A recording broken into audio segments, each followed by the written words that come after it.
안녕하세요. 황필구 신부입니다. 우선 여러분들 부활 축하드립니다. 알렐루야 알렐루야. 해마다 그렇지만 올해도 역시 광야의 사순을 지나고 예수님 순환과 죽음을 묵상하고 이렇게 주님 부활의 은총을 만끽하고 있습니다. 나약한 인간으로서 끊임없이 넘어지는 경험을 하게 되지만 결국에 그만큼 다시 일어설 수 있는 힘도 하나님께서는 허락하신다라는 거 다시 한번 상기하게 됩니다. 우리 가톨릭 신앙은 사순과 부활을 묵상으로서만 혹은 추상적이고 개별적인 방식으로서의 그 믿음으로서만 그치는 것이 아니라 그리스도께서 가신 그 길과 그 신비에 실제적으로 또 보편적인 교회 공동체로서 함께 참여함으로써 그분의 영광을 같이 나눌 수 있는 것이죠. 자, 계속해서 대항해 시대를 들여다보고 있습니다. 어떻게 이베리아 반도의 국가들이 범세계적으로 세력을 확장해 나가게 되었는지, 레콘키스타 운동부터 유럽에서의 다소 고립된 그 지리적인 여건 때문에 무역을 통한 경제적인 발전을 위해서는 해양로를 택하게 됐다는 그 배경, 또 그렇게 포르투갈이 아프리카 쪽을 통해서 인도로 향했고 스페인에서는 콜럼버스가 아메리카 대륙을 인도라고 착각은 했지만 어쨌든 발견을 하게 되고 이후로 많은 정복자들이 모험심과 환상에 젖어서 그곳을 식민화합니다. 그런 과정에서 선교사들의 역할이 굉장히 중요했죠. 잔혹한 방식으로 원주민들을 노예로 부리고 학대했던 이들과는 반대로 그들 편에 서서 보호 또 변호를 해주고 그렇게 그리스도의 희생을 온몸으로 보여주었어요. 거기에 더해서 멕시코에서의 과달루페 성모님의 발현 사건이 그 효과가 중남미 전체로 퍼져나가면서 수백만의 원주민이 참신앙의 길로 들어서게 됩니다. 자, 그래서 이번 시간은 이제 대항해 시대 마지막 편이 될 텐데 다시 포르투갈로 돌아가서 스페인이 아메리카 대륙 또 태평양을 건너서 필리핀까지 점령을 하는 동안 포르투갈은 어떤 활동을 했었나 보도록 하겠습니다. 이제 그렇게 대항해 시대라고 불릴 정도로 세계사의 흐름에서 굉장히 중요한 자리를 차지하고 있는 이 시기의 탐구는 마무리를 하면 될 것 같아요. 자, 마지막으로 살펴봤던 포르투갈 역사의 지점으로 돌아가 보면 포르투갈은 스페인보다 그러니까 카스티아랑 아라곤보다 훨씬 전에 레콘키스타를 완료했어요. 1249년 알가르브라는 이베리아 남서부의 끝을 점령함으로 해서 더 이상 몰아낼 이슬람 세력이 포르투갈 입장에서는 남아있질 않게 된 것이죠. 그렇게 포르투갈은 수도를 리스본으로 이전을 하고 영토도 현재까지 유지해오고 있는 모습으로서 거의 그때 완성이 된 거예요. 따라서 정치, 경제, 사회적인 안정화도 스페인보다 빨리 본격적으로 시작을 했고 그렇게 수천 년간 동서방의 상인들이 애용을 해오던 비단길이 아닌 해양로를 개척하는 모험도 스페인보다 더 일찍 시작을 합니다. 에니크 왕자의 활약이 컸고 당시 국왕은 주왕 2세였어요. 아프리카의 세우타라는 곳을 점령하고 바르톨로뮤 디아스가 계속 남쪽으로 내려가서 최남단까지 찍고 오죠. 정말로 인도를 갈 수 있겠구나라는 희망을 봤다고 해서 그곳을 희망봉이라고 명명합니다. 그리고 정확히 10년 후에는 바스쿠다가마라는 인물이 마침내 포르투갈에서 인도로의 직행이 가능하다는 걸 증명해내기에 이르죠. 자, 여기까지가 지난 102강에서 이야기했던 부분이에요. 그래서 이번 시간은 포르투갈의 아프리카 탐험기를 조금 더 들여다보고 이후로 과연 어디까지 항해를 가게 되는지 그러면서 우리가 교회사 측면에서 볼 때 어떻게 이런 낯선 땅, 새로운 문명 안으로 복음이 전파되어 가는지 살펴보도록 하겠습니다. 아프리카의 한 마을에서 다음 마을로 또 해안을 따라서 계속 남쪽으로 내려갔다는 얘기는 기본적으로 둘 중 하나라고 보면 될 것 같아요. 그 여러 민족, 부족 혹은 국가들과 동맹을 맺었거나 그게 안 되면 거길 식민지로 만들었다는 얘기죠. 1482년, 3년 포르투갈이 이제 콩고 강을 발견합니다. 바르톨로미오 디아스죠. 느싱가 느쿠우라는 인물이 마누 콩고였는데 마누 콩고는 콩고의 왕이라는 뜻이에요. 당시 콩고를 다스리고 있던 마누 콩고가 있었는데 디아스가 와서 이 마누 콩고를 왕으로서 존중을 해주고 또 마누 콩고도 그런 포르투갈이랑 동맹을 맺기로 합니다. 그렇게 느쿠우는 세례까지 받고 이름도 가톨릭 이름으로 혹은 포르투갈어식 이름을 갖는 거예요. 당시 포르투갈 국왕이었던 주왕 2세의 이름을 따서 자기도 주왕을 하겠다고 해요. 말하자면 세례명을 고른 거죠. 참고로 주왕은 요한이랑 같은 이름이에요. 그래서 주왕 1세 느싱가가 됩니다. 그리고 그 다음 마누콩고는 더 친포르투갈 혹은 친가톨릭이 돼요. 알폰소라고 하는데 교황 레오 10세는 메디치 가문 출신이고 이 레오 10세 재위 기간 동안에 마틴 루터의 개혁 운동이 터지게 됩니다. 아무튼 이 레오 10세가 알폰소 왕 동생을 주교로 임명을 해줄 정도였어요. 물론 이 관계가 서로 간에 온전하게 동등한 관계였을 거라고는 보기 어렵죠. 나중에 가면 실제로 콩고는 공식적으로 포르투갈의 봉신이 되기도 합니다. 하지만 어쨌든 포인트는 이렇게 비교적 평화로운 식민화 과정도 있었다라는 점이에요. 그리고 그렇게 평화롭지 않은 경우들도 있었겠죠. 예를 들어서 느골라라는 지금의 앙골라는 포르투갈이 쉽게 표현해서 어떤 노예 원산지 정도로 여겼던 곳이에요.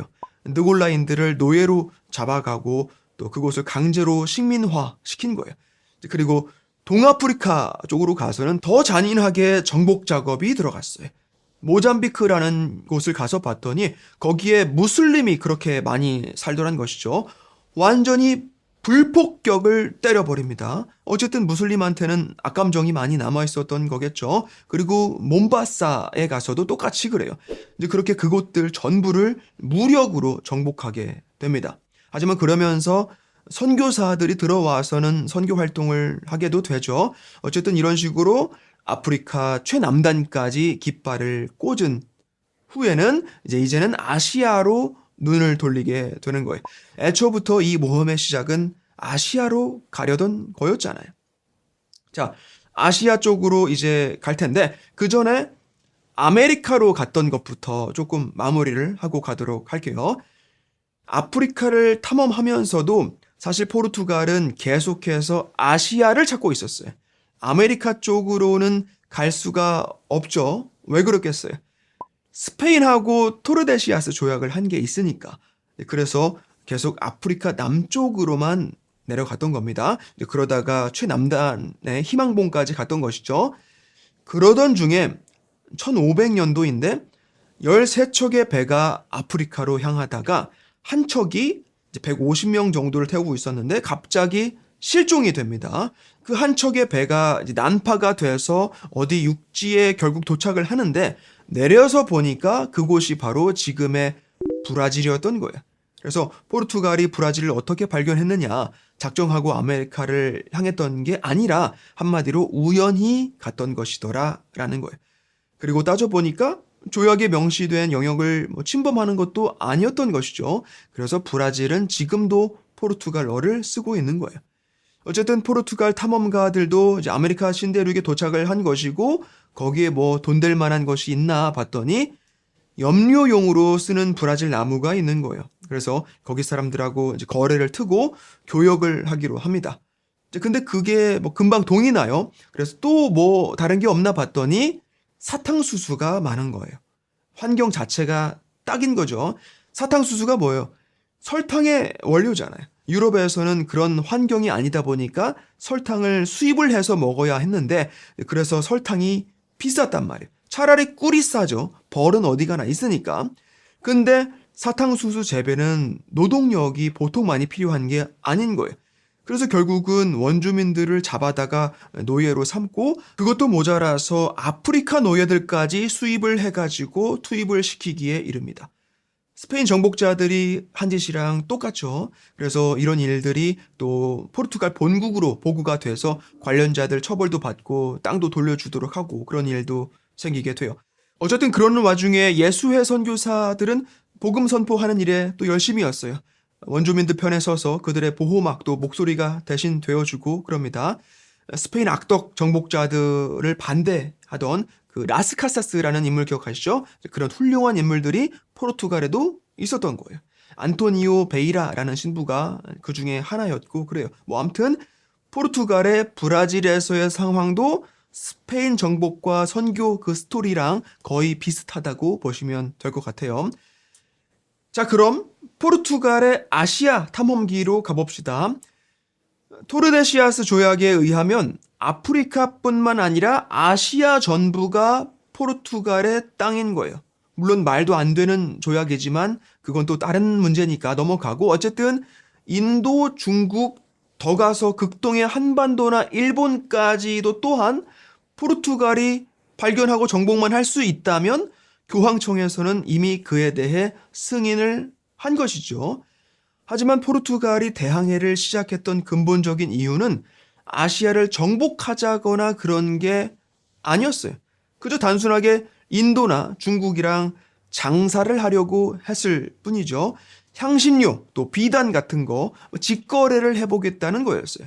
따라서 정복 전쟁보다는 아시아 상인들과 거래 계약을 맺는 쪽으로 기본적인 방향성을 둡니다. 독점 계약 같은 거 따내겠다 그런 거죠. 그게 근데 잘 안 된다 싶으면 강제로라도 성사시키겠다는 마음의 준비는 하고 있는 거예요.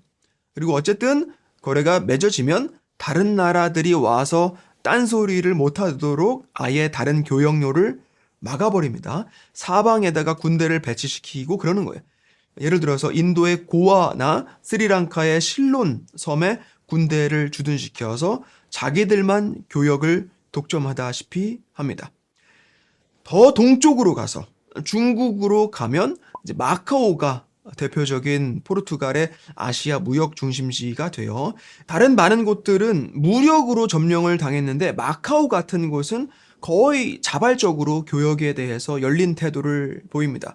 따지고 보면 굳이 싸울 필요가 뭐가 있어요. 같이 돈 좀 벌어보자는데.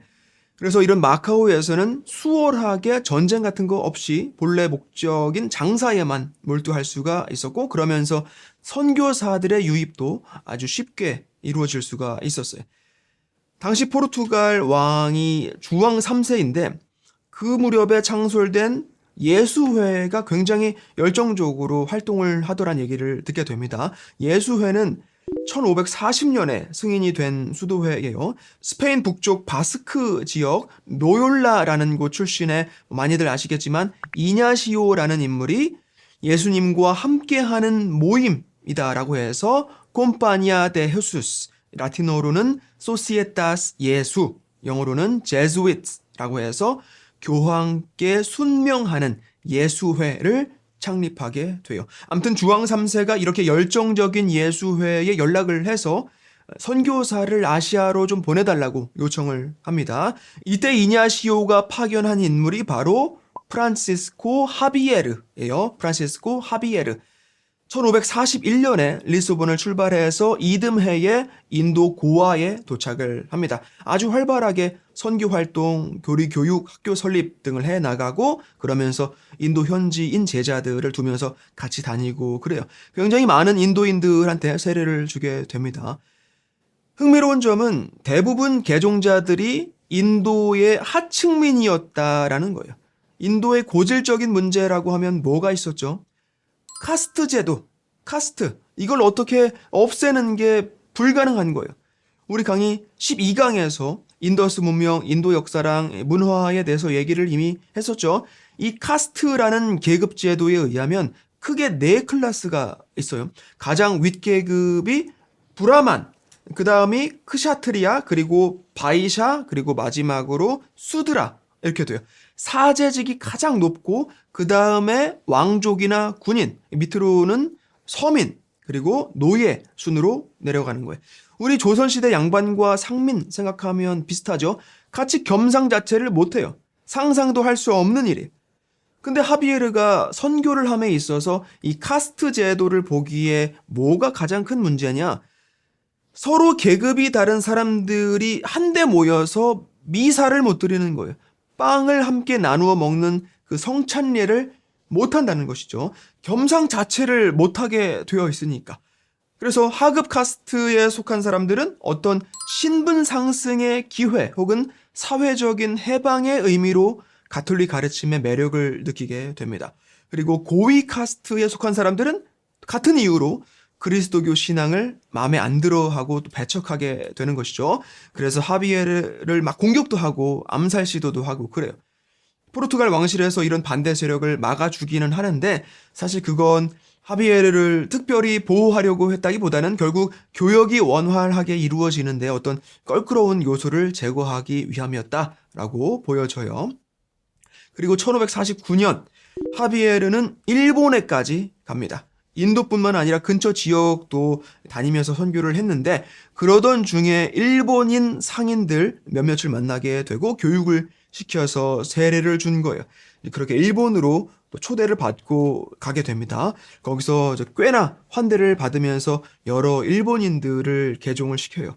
하비에르는 이제 그때의 활동이 일본 교회의 기초를 세웠고 앞으로도 잘 일본에서 이 가톨릭 공동체가 성장을 할 수 있을 거라고 생각을 하면서 일본을 떠났어요.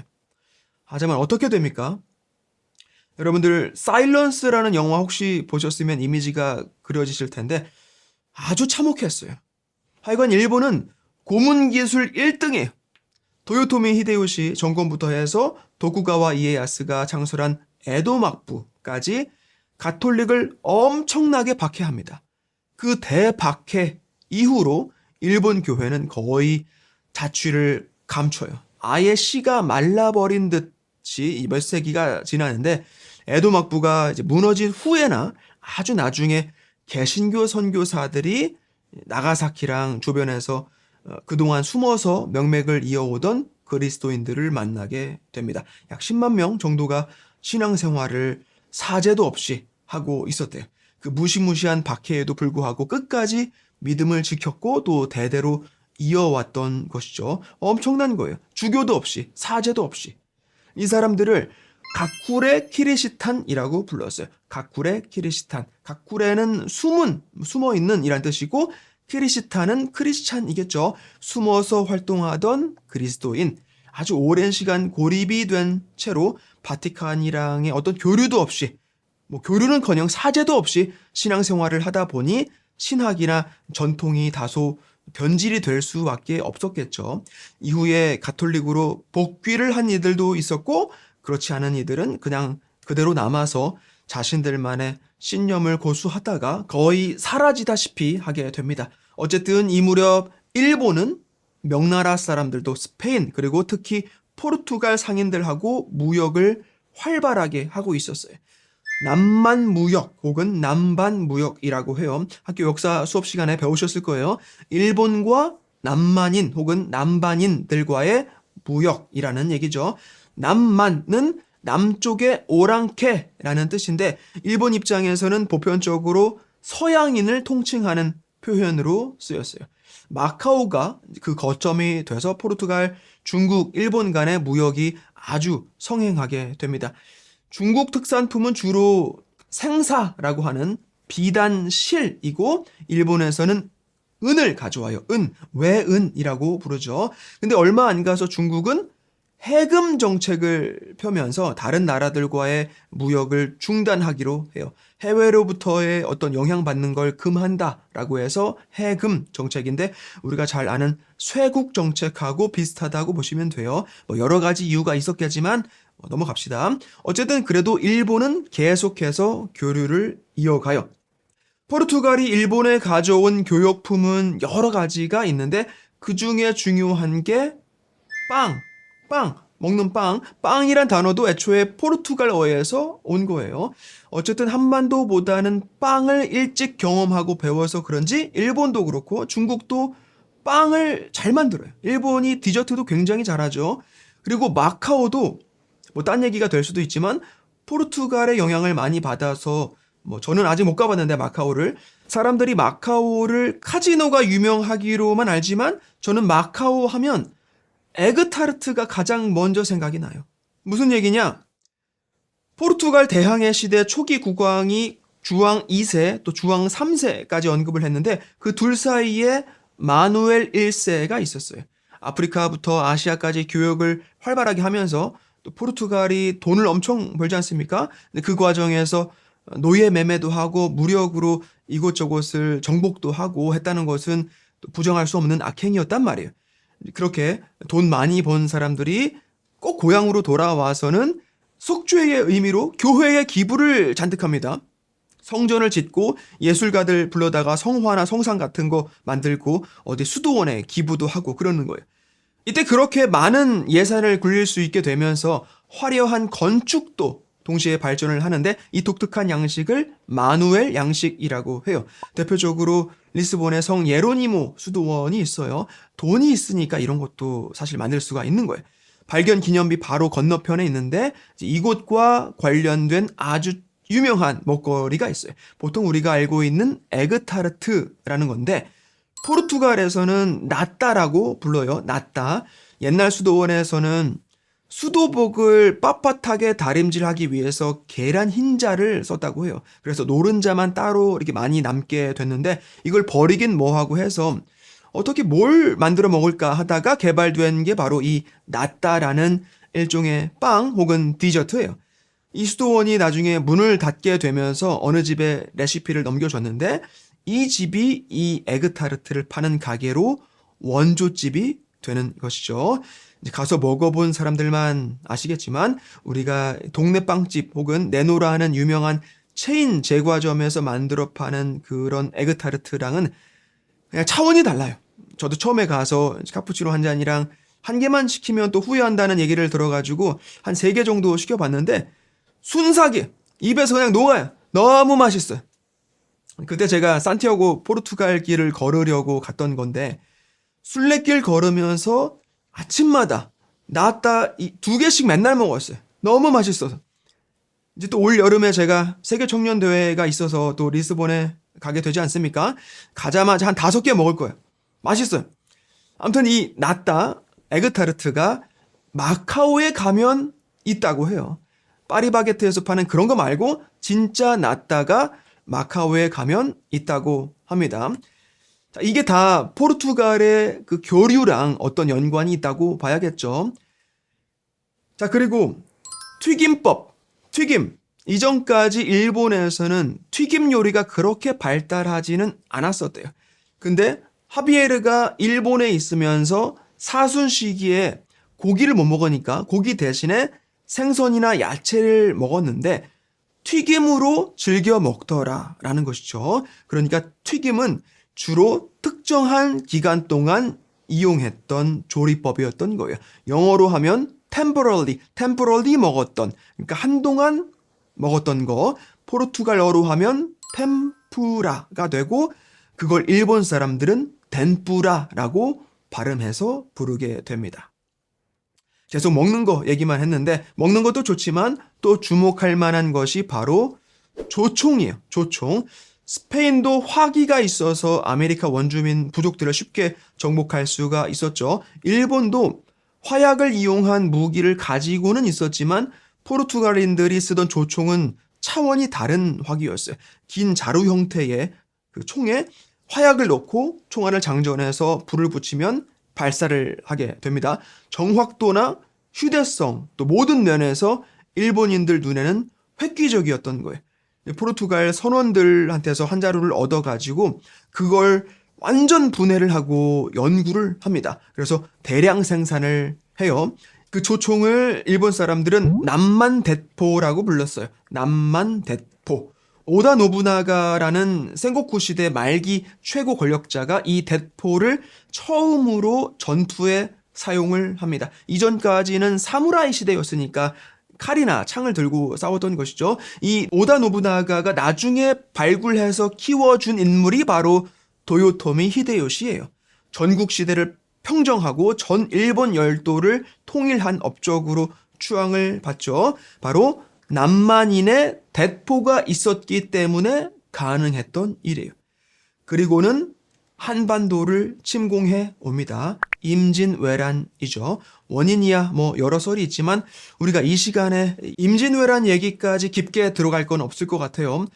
근데 이때 도요토미 히데요시는 대포가 있으니 무척 자신만만했을 거예요. 아주 간단하게 조선을 제압할 수 있을 거라고 생각을 했겠죠. 왜냐하면 자기네는 대포가 있고 조선은 대포가 없었으니까. 뭐죠? 무대포죠. 무대포. 조선은 대포로 무장한 왜군에 무대포로 대항했던 거예요. 자, 다시 프란시스코 하비에르 선교 활동으로 돌아가서 일본 선교에서는 이제 어느 정도 성공을 했다고 믿고 이런저런 노력 끝에 중국으로 가기로 합니다. 1552년 도착을 하는데 이놈의 해금 정책 때문에 들어가질 못하는 거예요. 계속해서 어떻게든 입국 시도를 하는데 번번이 실패를 합니다. 결국 끝내 중국 선교는 시도도 해보지 못하고 하비에르는 그 해에 사망을 해요. 이 프란치스코 하비에르의 선교 활동에 대해서 아쉬운 점이 좀 있는데 하비에르는 유럽 문화랑 그리스도교 신앙에 대한 명확한 구분을 두지 않았어요. 세례를 받으면 세례명을 주고 서양식 옷을 입게 합니다. 그래서 상당수의 개종자들이 생각하기에 세례를 받는 순간 자기네들은 포르투갈 국왕을 섬기게 되는 것이라고 받아들이기도 했단 말이에요. 그래서 거기 귀족들이 느끼기에도 그리스도교를 하나님의 나라와 인류 구원에 대한 신앙이 아닌 단순한 외부 세력의 일종으로 여기게 되는 것이죠. 자신들의 전통이나 사회적 시스템을 망가뜨리는 위협적인 어떤 것으로 봤던 거예요. 교회에 대해서 정확히 이해를 못한 것이죠. 그리고 이제 다음 세대 예수회 선교사들은 조금 다른 접근 방식을 찾게 됩니다. 복음에다가 동양의 전통을 접목을 시켜보려는 시도를 하는 거예요. 대표적인 인물로 로베르토 디 노빌리 그리고 마테오 리치를 꼽게 됩니다. 디 노빌리 같은 경우에는 인도에 가봤더니 하층민들은 가톨릭 신앙을 어떤 신분 상승의 계기로만 보고 있고 귀족들은 그래서 교회 가르침에 거부 반응을 보이고 있더라는 것이죠. 그리고는 어떤 새로운 지역으로 이동을 하게 됐는데 거기서부터는 이제 다른 방식을 써보기로 하는 거예요. 자기 옷차림부터 우선 브라만 계급의 카스트처럼 입고 스스로 선생이란 타이틀을 씁니다. 힌두교인들처럼 채식을 하고 산스크리트어를 배워서 쓰는 거예요. 그러니 서서히 귀족들도 와서 존경을 표하게 되고 마침내 그들을 개종까지 시킬 수 있게 되는 것이죠. 그리고 그 귀족들이 성당에 나오면 따로 자리를 마련해 줍니다. 하층민들하고 안 섞이게 해주는 거예요. 사실 대놓고 차별을 한 거죠. 교회 가르침에 어긋나는 짓이에요. 하지만 디노빌리는 이걸 그들의 문화로서 존중을 해줘야 한다고 주장을 하고 자신만의 선교 방식을 정당화를 했어요. 당연히 많은 반대의 목소리가 있었고 그 사이에 한동안은 분열도 일어나고 그러긴 합니다. 그리고 마테오 리치는 역시 디노빌리랑 비슷한 견해를 가지고 있긴 했는데 그 정도로 극도의 문화 존중주의는 아니었어요. 명나라 중국으로 갑니다. 당시 해금 정책 때문에 입국이라는 것 자체가 달나라 가는 것만큼 어렵다는 말이 나올 정도였는데 그래도 일단 마카오에는 갑니다. 그리고 가서 보니까 중국이란 나라는 다른 미개한 아메리카 또 아프리카의 나라들이랑은 완전히 차원이 다른 초고도로 발달된 문명을 자랑하더라라는 거예요. 선교사였으니까 그런 생각은 안 했겠지만 무력으로 중국을 굴복시킨다거나 하는 것도 어림없는 일일 테고 이들한테 뭘 가르쳐준다고 어설프게 잘난 척할 수도 없어요. 이들 중국 사회 안으로 들어갈 수 있는 유일한 길은 우선은 이들의 언어를 배우는 거 그리고 언어뿐만 아니라 문화를 배우는 것이다 라고 판단을 합니다. 마테오 리치는 아주 다방면으로 박식한 사람이었어요. 법 전공자인데 예수회에 들어와서는 신학의 철학, 수학, 천문학, 지도 제작, 시계 제작, 천체 관측 기구 제작법 다 섭렵하고 있었어요. 이제는 중국어랑 한자도 배우고 그들 문화까지도 받아들입니다. 그런 상태로 중국 사람들 사이에 있다 보니 이들이 볼 때도 다른 유럽의 정복자들처럼 돈만 밝히는 인간은 아니라는 것이 보이죠. 그만의 순수함이 받아들여지고 거기에다가 마테오 리치의 그 박식함까지도 존경을 하게 됩니다. 그렇게 마침내 마카오에서 중국으로의 입국이 허가가 나와요. 그래도 아무데나 다 갈 수 있는 건 아니고 광둥성의 광저우 정도 내에서만 그리고 또 자오칭까지도 갈 수 있게 됩니다. 그렇게 중국인들도 서서히 마테오 리치한테 마음을 열기 시작하는 거예요. 다양한 분야에서 전문성을 가지고 있었다고 했는데 그걸 바탕으로 해서 중국의 학문 또 고전의 지혜에다가 서양 철학을 접목을 합니다. 어떤 굉장한 융화가 일어나면서 아주 새로운 시각을 중국 지식인들한테 소개를 해주는 것이죠. 그래서 그 계층 사람들한테서 인기가 아주 좋았어요. 서방에서 온 현자라고 불러줍니다. 공자, 맹자, 노자 같은 그런 대단한 사람들한테나 자자라는 칭호를 붙여서 불러주는데 마테오 리치 이름에도 자자를 붙여주는 거예요. 리치 마테오니까 이마두라고 한자어 이름을 썼는데 그래서 이자라고 명나라의 지식인들은 마테오 리치를 극존하면서 대해줬어요. 지도를 그리는데 중국에서는 그동안 몰랐던 세계가 지도 안에 있는 게 아니겠습니까? 신기하죠. 그래서 이제는 북경에서도 마테오 리치한테 관심을 보이는 거예요. 그렇게 1601년 명나라 황실에서 마테오 리치를 초청해 옵니다. 거기에 가서 천문대 설계 기술도 알려주고 그래요. 1610년까지 그렇게 북경에서 베이징에서 살다가 마테오 리치는 사망을 합니다. 마테오 리치의 중국에서의 전략은 너무 신학이나 교리 교육을 강조한다거나 또 가능한 많은 사람들을 개종시키자 뭐 그런 방식의 선교가 아니었어요. 그렇게 대놓고 선교를 하다가는 오히려 쫓겨났을 거라는 거죠. 아주 천천히 그들이 먼저 흥미를 보일 만한 것들, 아무리 다 가진 듯한 그들도 스스로 찾아오게끔 만들 수 있는 무언가를 무기로 다가가야 한다는 거예요. 어떻게 보면 지금 시대에 우리가 젊은이들을 어떻게 선교해야 하나라는 문제를 가지고도 이 마테오 리치의 접근 방식을 고려해 볼 필요도 있지 않겠나라는 생각이 들기도 합니다. 뭐 어쨌든 이 마테오 리치는 선교사인데 성전을 지은 게 없어요. 아마도 할 수 없었던 거겠죠. 소규모 모임 같은 거나 만들어서 천문학 얘기나 하고 또 지도나 그리고 그러면서 가끔 틈이 난다 싶을 때 가만히 기회를 보면서 우리의 지혜와 세상 모든 걸 창조하신 그 하느님에 대한 이야기를 꺼내보기도 하고 하느님 사랑과 예수 그리스도에 대한 이야기를 건네도 보고 성경을 또 소개하면서 인용도 해보고 그랬을 거예요. 그렇게 선교사로서의 성과라고 한다면 지식인들로 구성된 아주 핵심 멤버 개종자들을 남겼다는 겁니다. 아메리카의 프란치스코회 선교사들이 그 원주민 서민들의 사이에서 실제로 생활하면서 선교했던 그 방식하고는 반대로 마테오 리치는 사대부 지식인들, 엘리트들을 상대로 선교를 했던 거예요. 그러면서 저술 활동을 또 활발하게 합니다. 교회 가르침을 중국어로 정리를 해요.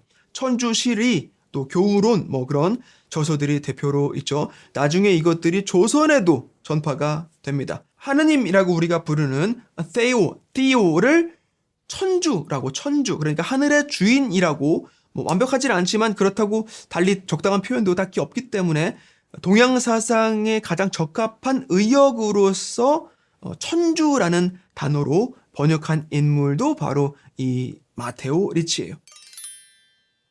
자, 이렇게 대항해 시대에 대한 부분은 마무리를 하도록 하겠습니다. 어떤 계기로 이 시대가 시작이 되었고 어떻게 진행이 되었는지 또 이 역사의 어두운 부분과 동시에 긍정적인 영향 또한 이야기를 했죠. 어쨌든 신대륙을 발견함을 계기로 한 이 대항해 시대는 향후 수백 년간 유럽을 아주 풍요롭게 해줬어요. 아메리카, 아프리카, 아시아 곳곳에서 금을 싹싹 긁어 모아가지고 유럽으로 보냈고 일말에 또 부끄러움을 알았던 부자들은 교회에 그 일부를 갖다 바치면서 속죄를 했어요. 그래서 당시에 지어진 성전들을 보면 그렇게 휘황찬란하더란 겁니다. 그렇다고 유럽인 전부가 다 부유해졌던 건 아니에요. 기사들 또 지주들은 별 재미를 못 봤어요. 중세까지는 전쟁을 통해서 또 땅을 가졌다는 것만으로도 떵떵거릴 수 있었는데 그런 기사 또 지주들을 위해서 일해주던 평민들이 스스로 부자가 되면서 그 계층 간의 경계가 모호해지는 것이죠. 이게 자본주의예요. 이제부터는 무역업이 대세가 된 시대로 접어들었다 이 말이에요. 포르투갈, 스페인 뿐만 아니라 프랑스, 잉글랜드, 또 네덜란드 같은 나라들의 항구 도시들이 그렇게 발전을 하고 성장하게 됩니다. 16세기는 분명히 스페인이 전 세계 패권을 쥐고 있었고 그 이후로는 잉글랜드나 다른 나라로 또 넘어가게 되죠. 그리고 몇 세기가 지나면 그 패권은 아메리카의 차지가 됩니다. 유럽의 관점에서 신대륙이라고 불렸던 곳에 약 400년 만에 장차 세계 최강국으로 성장하게 될 나라가 생기게 되는 것이죠. 미국이 이제 차차 계속해서 보도록 할 겁니다. 대항해 시대를 교회사 측면에서 볼 때 가장 주요 포인트는 선교사들의 활약이에요. 유럽을 중심으로 성장해왔던 가톨릭 신앙이 아프리카, 아메리카, 인도, 또 극동아시아까지 그야말로 세상 끝까지 복음을 전하라 하신 예수님 계명이 마침내 실천이 된 것이죠. 하지만 그렇게 가톨릭 교회가 유럽을 넘어 범세계적으로 확장이 되던 시기에 아이러니하게도 유럽 안에서는 가톨릭 교회가 오히려 위기를 겪고 있었어요. 바로 개신교 개혁 운동이 확산되고 있었던 겁니다. 교회사는 분열과 화합의 반복 역사라고 해도 크게 틀리지 않을 텐데 그렇다면 이 개신교 운동, 종교개혁 운동이 아마 가장 큰 분열의 역사라고 볼 수 있어요. 역사 속에 어떤 사건도 원인 없이 일어난 것이 없고 또 어떤 한 가지 원인만으로도 절대 일어나지 않는다라는 거, 역사는 다양한 각도에서 바라봐야만 진리에 도달할 수 있다는 말씀 여러 차례 드리고 있죠. 지난 중세 후반 또 르네상스 그리고 대항해 시대까지 역사의 맥락을 어느 정도 아는 상태에서 이제는 이 개신교 운동에 대한 보다 더 정확한 이해를 얻을 수 있을 준비는 여러분들 되셨을 거라고 봅니다. 그래서 이제 다음 시간부터는 드디어 종교개혁에 대해서 알아볼 텐데 당연히 한두 시간 안에 정리를 할 수는 없고 차근차근 꼼꼼하게 살펴보도록 할 거예요. 어디서도 듣지 못한 내용들도 굉장히 많으니까 기대 많이 해주시고 다음 강의 때 뵙도록 하겠습니다. 고맙습니다.